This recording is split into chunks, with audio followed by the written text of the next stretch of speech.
Morning students, मैं Rakesh Kumar Sinha BSS girls high school से आज फिर आपके सामने एक नए टॉपिक के साथ उपस्थित हो गया हूँ। बीच में क्या था कि कुछ दिन आप लोग को ये वीडियोस नहीं मिल रहा था, लेकिन फिर ये वीडियोस स्टार्ट हो गई हैं। ऐसे लिंक में आप जाइएगा तो उसमें सब्सक्राइब करने पर आपको सारे वीडियोस मिल जाएंगे। ठीक है, हम क्या करते हैं आज हम लोग बिना समय बर्बाद किए हुए स्टार्ट करते हैं कि हमें पढ़ना क्या है। जैसा कि आपको इस बोर्ड में टॉपिक दिखाई पड़ रहा होगा और नहीं दिखाई पड़ रहा होगा, मेरे कारण तो हम लोग पहले समझ लेते हैं कि हमें पढ़ना क्या है। पढ़ना ये है कि हम इस पेन को यहाँ रखें, ये पेन नीचे की ओर गिर गई, जैसे ही में गिर गई तो ये गिर गई, इसका मतलब कि क्यों गिर गई। अब क्वेश्चन ये है कि ये पेन गिर क्यों गई। तो जहाँ पर ये क्वेश्चन आता है वहां पर आप सभी को इसका जवाब मालूम है। मैं जानता हूँ आप सभी एक जोर से चिल्ला के बोल रहे हैं कि सर ग्रेविटेशनल फोर्स के कारण। ग्रेविटेशनल फोर्स होता क्या है? तो ग्रेविटेशनल फोर्स एक्चुअल में होता है कोई भी दो वस्तुओं के बीच में लगने वाला आकर्षण बल। यहाँ पर लिखा हुआ है, देखिए, force between any two objects present in universe. Universe में, पूरा यूनिवर्स की बात कर रहा हूँ, पूरा यूनिवर्स में किसी भी दो वस्तुओं के बीच में जो बल लगता है उसको हम लोग कैसा बल, तो आकर्षण बल लगता है, उसे हम लोग क्या कहते हैं? ग्रेविटेशनल फोर्स, यानी गुरुत्वाकर्षण बल। ये ग्रेविटेशनल फोर्स एक्चुअल में जब हम लोग बात करते हैं इसके बारे में, ये छोड़े और जो गिर गया, ये अर्थ इस पेन पर लगा रहा था। ठीक है, ये अर्थ इस पेन पर एक फोर्स लगा रहा था जो कि नीचे की ओर था, खींच रहा था। ये पेन भी अर्थ को ऊपर की ओर खींच रहा था, लेकिन चूंकि अर्थ बहुत भारी है तो उसका जो एक्सीलरेशन है वो न के बराबर, निग्लिजिबल स्मॉल, तो हम छोड़ देते हैं। और पेन का एक्सीलरेशन इतना था, मतलब मास कम था इसका, तो इतना एक्सीलरेशन था कि वो नीचे की ओर हमको गिरते हुए दिख गया। जैसा कि न्यूटन की गति के नियम से हम जानते हैं, किसी पर फोर्स लगेगा किसी भी ऑब्जेक्ट पर तो उसमें एक्सीलरेशन उत्पन्न होता है। अगर वो मूव होने के लिए फ्री हो तो ये मूव होने के लिए फ्री था क्योंकि उसको छोड़ दिए थे, इसका तो इसमें एक एक्सीलरेशन आ गया, और एक्सीलरेशन आ गया तो ये नीचे की ओर गिरने लगा, मतलब इसमें गति आ गई। ठीक है, मोशन आ गई। तो हमारा पास मेन कॉन्सेप्ट क्या है कि ग्रेविटेशनल फोर्स। ग्रेविटेशनल फोर्स होता क्या है? तो दो ब्रह्मांड में स्थित किन्हीं भी दो वस्तुओं के बीच में लगने वाला गुरुत्वाकर्षण बल। ठीक है, अब ये गुरुत्वाकर्षण बल किन दो वस्तुओं के बीच में लग रहा है? क्या इसके बीच और हमारे बीच लग रहा है? तो हाँ। इस पेन के बीच और इस बोर्ड के बीच लग रहा है? तो हाँ। इस पेन के बीच और मंगल ग्रह के बीच में लग रहा है? तो हाँ। ये इनफाइनाइट डिस्टेंस तक काम करता है। ठीक है, इसका जो रेंज होता है ग्रेविटेशनल फोर्स का वो इन्फिनिटी होता है। आप लोग क्लियर हो जाना चाहिए। अब इसमें दो टर्म आती हैं, यहाँ तक आप लोग को उम्मीद करता हूं समझ में आ गया होगा। अब यहाँ पर क्या है कि दो टर्म्स आती हैं, एक ग्रेविटेशनल फोर्स मतलब ग्रेविटेशन, और एक ग्रेविटी। हमारे पास दो टर्म आती है, ग्रेविटेशन और ग्रेविटी। ये ग्रेविटी क्या होता है और ग्रेविटेशन क्या होता है, दोनों को मैं क्लियर कर देता हूँ आपको। ये ग्रेविटेशन होता है कोई भी दो objects, object one, object two, इन दोनों के बीच में लगने वाला अट्रैक्शन फोर्स। ठीक है, ये इसको खींचेगा, ये इसको खींचेगा, दोनों के बीच में लगने वाला,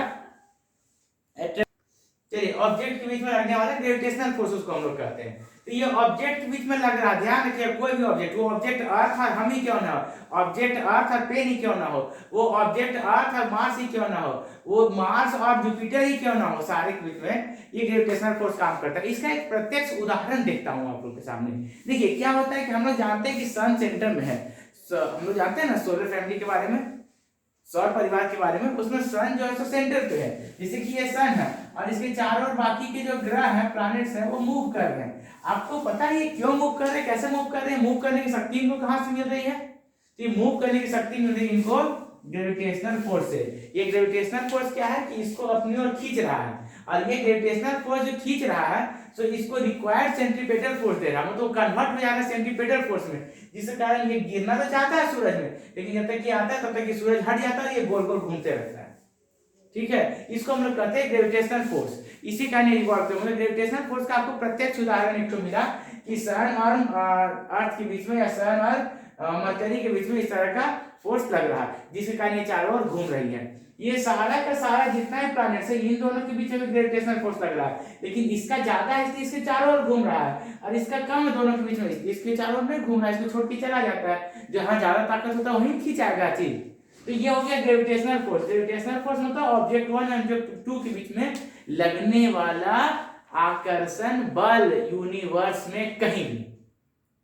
यही जब बात ग्रेविटी की आती है तो थोड़ा सा मामला चेंज होता है। मामला चेंज में क्या है कि एक तो हमारा ऑब्जेक्ट वन ही रहेगा, लेकिन अदर जो है वो अर्थ रहेगा। अगर ऐसा हो, कभी आपको ऐसा कभी मिले कि दो ऑब्जेक्ट्स में one of the object is earth, दोनों में से कोई एक ऑब्जेक्ट अर्थ हो, तो उनके बीच में जो फोर्स लग रहा उसको हम लोग ग्रेविटी कहेंगे। ग्रेविटी क्या कहेंगे? Gravity is a part of gravitational force, या टाइप ऑफ ग्रेविटेशनल फोर्स कह सकते हैं। ग्रेविटेशनल फोर्स ही है ग्रेविटी भी, लेकिन ग्रेविटी का नाम जैसे ही आता है हमारे पास, हम क्या देखते हैं कि ग्रेविटी में एक ऑब्जेक्ट हमेशा अर्थ ही रहेगा। अगर हम बात करें अर्थ और पेन के बीच में लगने वाला फोर्स तो ग्रेविटी, अर्थ और मून के बीच में लगने वाला फोर्स तो ग्रेविटी, अर्थ और मेरे बीच में लगने वाला फोर्स तो ग्रेविटी, मेरे और मून के बीच में लगने वाला फोर्स ग्रेविटेशन। ठीक है, अगर उसमें से कोई ऑब्जेक्ट अर्थ ना हो तो ग्रेविटेशनल फोर्स, और अगर एक ऑब्जेक्ट अर्थ हो तो ग्रेविटी। ग्रेविटी जो है सो एक दूसरा फॉर्म है सिर्फ ग्रेविटेशनल फोर्स का, जो हमको बता देता है, क्योंकि हम लोग अर्थ पे काम करते हैं सारा, तो ग्रेविटेशनल फोर्स करने के लिए क्या करते हैं, सीधा ग्रेविटी कर देते हैं कि अर्थ जहां भी फोर्स लगा रही है वो सारा का सारा ग्रेविटी हो जाएगा। समझ में आया आप लोगों को? कोई दिक्कत? चलिए अब आगे बढ़ते हैं।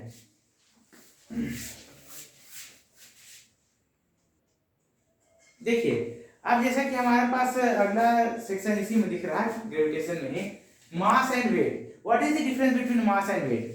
Normally we concluded that normally mass and weight are similar. हम लोग नॉर्मली कहते हैं जनरली कि मास और वेट को हम लोग सिमिलर ले लेते हैं और बोलते हैं जो मास है वही वेट है, लेकिन फिजिक्स या साइंस में टेक्निकली ये फॉल्ट है।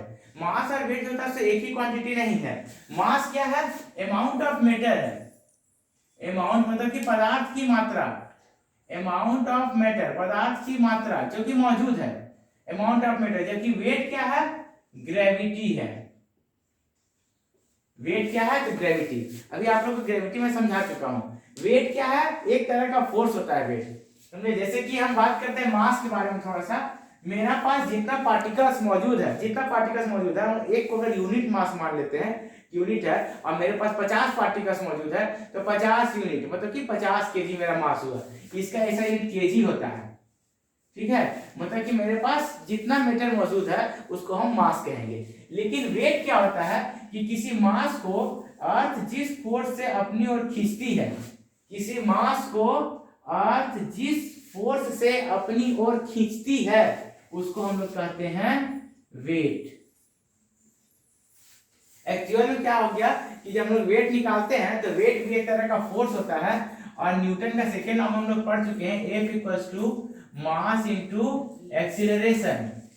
मास इंटू एक्सीलरेशन, तो यहाँ भी फोर्स इक्वल्स टू क्या हो जाएगा, मतलब weight equals to mass into acceleration. और जब मास इंटू एक्सीलरेशन होता है तो यहाँ तो m लेते हैं मास, यही वाला मास, उस समय हम लोग यही मास लेते हैं। ठीक है, और एक्सीलरेशन में क्या होता है कि यहाँ पर हम लोग एम ए पढ़े थे, जनरल एक्सीलरेशन को निरूपित करता है ए, यहाँ पर क्या करेंगे एम जी। अब ये जी क्या है? ठीक है, फिलहाल मैं जी के बारे में आप लोग को बताऊंगा, लेकिन इससे पहले जान लेता हूँ कि वेट का क्या होता है फॉर्मूला। आप लोग ध्यान रखिएगा, W equals to M G ये फॉर्मूला होता है, ये वेट है, इतना न्यूटन। वेट का ऐसा यूनिट क्या होता है? तो न्यूटन। क्यों? क्योंकि वेट एक फोर्स है। किसी को दिक्कत इसमें? मास और वेट में यही डिफरेंस था। तो यहाँ तक क्लियर हो गया। अब थोड़ा सा मैं जी के बारे में बात करता हूँ। अभी मैंने आपसे कहा कि यहाँ जो फोर्स है, यहाँ जनरल मास में जब किसी मास में हम एक फोर्स लगाते हैं तो मोशन आता है। अगर वो फ्री मतलब कि मूव होने के लिए फ्री हो तो मोशन के लिए, अगर वो मोशन के लिए फ्री हो तो इसमें एक मोशन आता है। अब मोशन आ रहा है इसका मतलब एक्सेलरेशन आएगा, मोशन आएगा मतलब एक्सेलरेशन आएगा, एक्सेलरेशन जीरो है। अब यहाँ से जब मोशन आ रहा है इसका मतलब जीरो से स्टार्ट हो रहा है, तो इसमें कुछ वेलोसिटी आया, इसका मतलब वेलोसिटी में चेंज हुआ। अब वेलोसिटी में अगर चेंज हो रहा है इसका मतलब इसमें एक्सेलरेशन आ रहा है। कैसे हम लोग गाड़ी चलाते हैं एक्सेलरेट करते हैं तब ना गाड़ी की स्पीड बढ़ता है, तो गाड़ी की स्पीड तब बढ़ा, इसका मतलब कि इसका स्पीड बढ़ा के इसको एक्सेलरेट करना पड़ेगा। ये जो एक्सेलरेशन हम इसको एक्सेलरेट किए वही इसका एक्सेलरेशन कहलाता है। ये हम नॉर्मल टर्म में ए का यूज करते हैं यहाँ पर, ये एक्सेलरेशन के रूप में। लेकिन जब पृथ्वी किसी चीज को खींचती है अपनी ओर, अर्थ अपनी ओर खींच रही, उस समय ये जीरो था, लेकिन अभी नीचे खींचाएगी तो इसमें मोशन आया, जीरो से स्टार्ट हुआ, इसका मतलब इसमें भी एक्सेलरेशन हुआ। तो जब ग्रेविटी के फोर्स के कारण, इस जी के बारे में जो बात कर रहे थे हम, जी होता क्या है, जो अर्थ इसको खींची तो इसमें अपना एक ग्रेविटी फोर्स लगा, मतलब ग्रेविटी लगा, तो इस फोर्स के कारण इसमें जो एक्सेलरेशन आया, मतलब इस जी को हम कैसे डिफाइन करेंगे, तो एक्सेलरेशन त्वरण ड्यू टू ग्रेविटी, इसका नाम हुआ। ये भी एक एक्सेलरेशन है, इसका यूनिट ऐसा यूनिट होता है मीटर पर सेकेंड स्क्वायर, इसका भी ऐसा यूनिट होता है मीटर पर सेकेंड स्क्वायर। इसका मतलब ये भी एक्सेलरेशन है, लेकिन ये एक्सेलरेशन है जनरल फोर्स के कारण, और ये एक्सेलरेशन किसके कारण है, तो ग्रेविटी के कारण। ठीक है, समझ में आ गया। ये जी क्या है, ग्रेविटी के कारण किसी वस्तु में उत्पन्न होने वाला एक्सीलरेशन, त्वरण। ठीक है, मतलब अर्थ जो फोर्स लगा रही है उसके कारण इसमें जो ग्रेविटी मतलब एक्सीलरेशन आ रहा उसको हम स्मॉल जी से डिनोट करते हैं। नॉर्मली स्मॉल जी जो होता है सो अर्थ के सरफेस पर विषुवत रेखा के आसपास जो होता है वो फिक्स होता है, क्योंकि वो बहुत ही हाइट के बाद चेंज होता है, कुछ कुछ उसमें है चेंजिंग का, हम लोग आगे जानेंगे। फिलहाल हम जानते हैं कि जी का मान हम पहले से पढ़ते हैं 9.8 मीटर पर सेकेंड स्क्वायर, ये जी का मान होता है। और जी होता क्या है, तो एक्सीलरेशन ड्यू टू ग्रेविटी। ठीक है, यहां तक में आप लोगों को कोई दिक्कत नहीं होगा, यहां तक में कोई दिक्कत नहीं है। चलिए तो हम लोग आगे बढ़ते हैं। फिर अब हम लोग न्यूटन के लॉ को जानेंगे। न्यूटन के लॉ के लिए एक इंट्रोडक्शन क्लास में लिए हैं, वो भी आप लोगों को शेयर कर देंगे हम। फिलहाल हम न्यूटन के लॉ को जानेंगे। न्यूटन कहा था कि यूनिवर्स में कहीं भी कोई दो ऑब्जेक्ट है जिसका मास इसका m1 और m2 है, ठीक ना, तो दोनों के बीच में लगने वाला जो फोर्स होता है, ये फोर्स एक जी से डिनोट करते हैं इसको, ग्रेविटेशनल फोर्स। ये दोनों मास का प्रोडक्ट का डायरेक्टली प्रोपोर्शनल होता है, और इनके बीच की दूरी जो हो गई, बीच की दूरी हो गई उसका स्क्वायर का इनवर्सली प्रोपोर्शनल होता है। मतलब ये डायरेक्टली प्रोपोर्शनल, ये इनवर्सली। डायरेक्टली इनवर्सली का मतलब आप लोग जानते होंगे, अब क्लास 11 में आ गया है। डायरेक्टली मतलब ये बढ़ेगा तो ये बढ़ेगा, और इनवर्सली का मतलब ये बढ़ेगा तो ये घटेगा। ये नीचे है ना, नीचे वाला बढ़ता है तो मेन वैल्यू घटता है। जैसे एग्जांपल में आते हैं, अगर हम 4 को 2 से डिवाइड करें तो क्या आएगा 2, लेकिन अगर 4 को हम नीचे वाला बढ़ा कर 4 से डिवाइड करें तो क्या आएगा 1, तो वैल्यू घट गया कि नहीं घट गया। तो नीचे वाला बढ़ता है तो ऊपर वाला घटता है, तो इसी को इनवर्सली प्रोपोर्शनल कहते हैं। वो r का स्क्वायर का इनवर्सली प्रोपोर्शनल होता है। तो इसका स्टेटमेंट ऐसा हम लिखेंगे कि किसी भी दो ऑब्जेक्ट्स के बीच में लगने वाला ग्रेविटेशनल फोर्स उनके मासेस का प्रोडक्ट का गुना का डायरेक्टली प्रोपोर्शनल होता है, जबकि उनके बीच की दूरी के वर्ग का इनवर्सली प्रोपोर्शनल होता है। इसलिए इसको हम लोग कहते हैं कि ये जो फॉर्मूला, ये जो न्यूटन ग्रेविटेशनल फोर्स होता है, ये इनवर्स स्क्वायर लॉ को फॉलो करता है। ठीक ना, इनवर्स स्क्वायर लॉ को फॉलो करता है।